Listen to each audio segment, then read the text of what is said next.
Kisah mengharukan seorang hamba yang bersyukur di tengah ujian berat. Al-Auza'i meriwayatkan dari Abdullah bin Muhammad. Ia berkata, "Suatu hari, aku keluar menuju pesisir laut untuk berjaga di perbatasan. Saat itu, tempat kami berjaga berada di daerah Arisi, Mesir.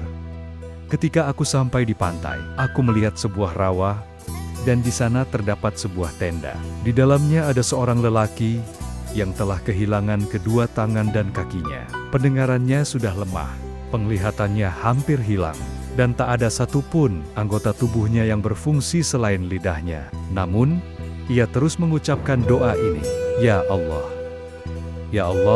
anugerahkanlah aku kemampuan untuk memujimu dengan pujian yang layak, sebagai ungkapan syukur atas nikmat-Mu kepadaku, dan atas karunia-Mu yang telah mengutamakan diriku dibandingkan banyak makhluk yang Engkau ciptakan." Abdullah berkata, "Aku berkata dalam hati, demi Allah, aku akan mendatangi orang ini dan bertanya kepadanya, dari mana ia mendapatkan ucapan seperti itu? Apakah dari pemahaman, ilmu, ataukah ilham dari Allah?" Lalu aku mendekatinya, mengucapkan salam, dan berkata, "Aku mendengar engkau mengucapkan doa itu.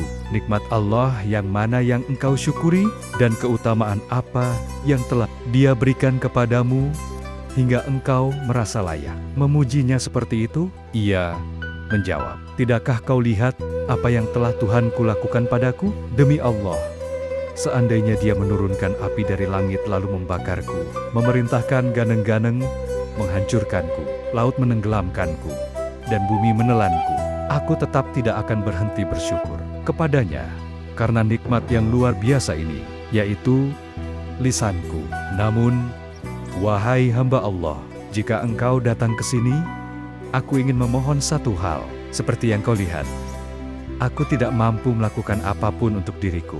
Dahulu, aku memiliki seorang anak kecil yang senantiasa merawatku, membantu berwudu saat waktu salat tiba, memberiku makan saat aku lapar, dan memberiku minum saat aku haus. Tapi, sudah 3 hari aku kehilangan dia. Tolong, carikan dia untukku. Semoga Allah merahmatimu." Aku pun berkata, "Demi Allah, tidak ada langkah yang lebih agung pahalanya di sisi Allah daripada langkah seseorang yang menolong orang seperti dirimu." Lalu aku berangkat mencarinya. Tidak jauh dari tempat itu, di antara gundukan pasir, aku menemukan anak itu telah diterkam oleh binatang buas, dan dagingnya telah habis dimakan. Aku pun mengucap, "Inna lillahi wa inna ilaihi rajiun." Hatiku gundah. Bagaimana aku bisa kembali membawa kabar seperti ini? Di tengah langkahku yang berat, tiba-tiba terlintas di hatiku kisah Nabi Ayub alaihissalam. Saat aku kembali dan menemuinya, aku mengucapkan salam. Ia menjawab, lalu berkata, "Bukankah engkau orang yang tadi?" Aku menjawab, "Benar." Ia bertanya, "Bagaimana kabar tentang anakku?" Aku berkata, "Aku ingin bertanya terlebih dahulu, siapakah yang lebih mulia di sisi Allah, engkau atau Nabi Ayub?" Ia menjawab, "Tentu saja Nabi Ayub." Aku bertanya lagi, "Tahukah engkau ujian yang Allah timpakan kepadanya? Harta, keluarga, dan anak kenania, semua hilang." Ia menjawab, "Ya." Aku bertanya, "Bagaimana sikap Ayub terhadap Tuhannya?" Ia menjawab, "Ia tetap sabar, bersyukur, dan memuji Allah." Aku melanjutkan, "Namun Allah tidak langsung meridainya. Bahkan, Dia menjauhkan Ayub dari kerabat dan orang-orang tercintanya." Ia mengangguk.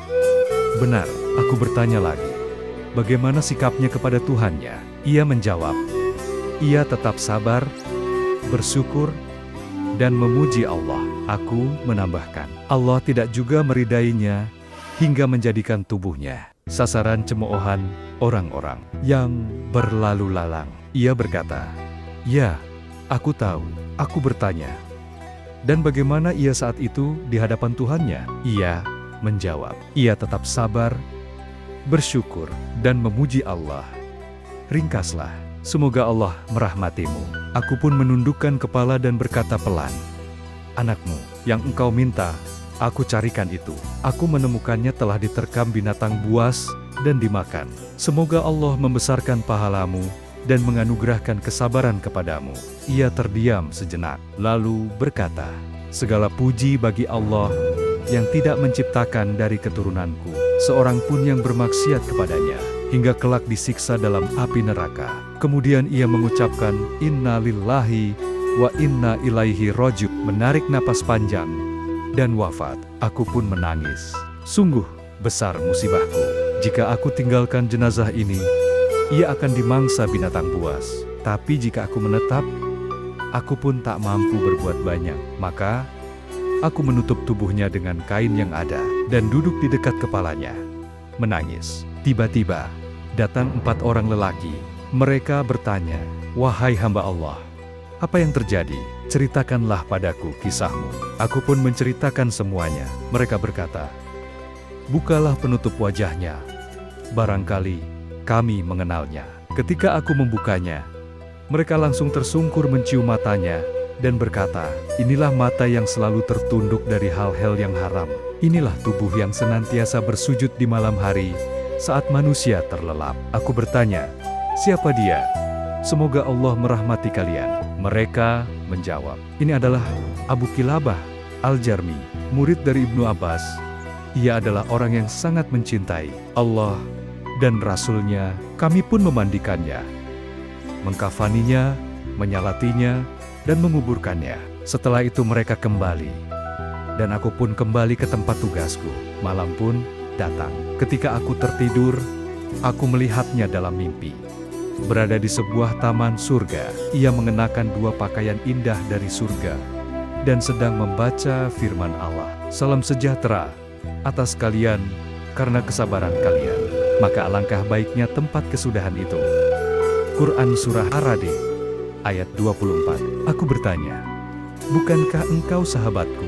Ia menjawab, "Benar." Aku bertanya, "Dari mana engkau mendapatkan semua ini?" Ia berkata, "Sesungguhnya Allah memiliki derahat-derahat yang tidak bisa diraih kecuali dengan kesabaran saat tertimpa musibah, rasa syukur terhadap kenikmatan, dan rasa takut kepo di dunia dalam kesendirian maupun di hadapan orang lain."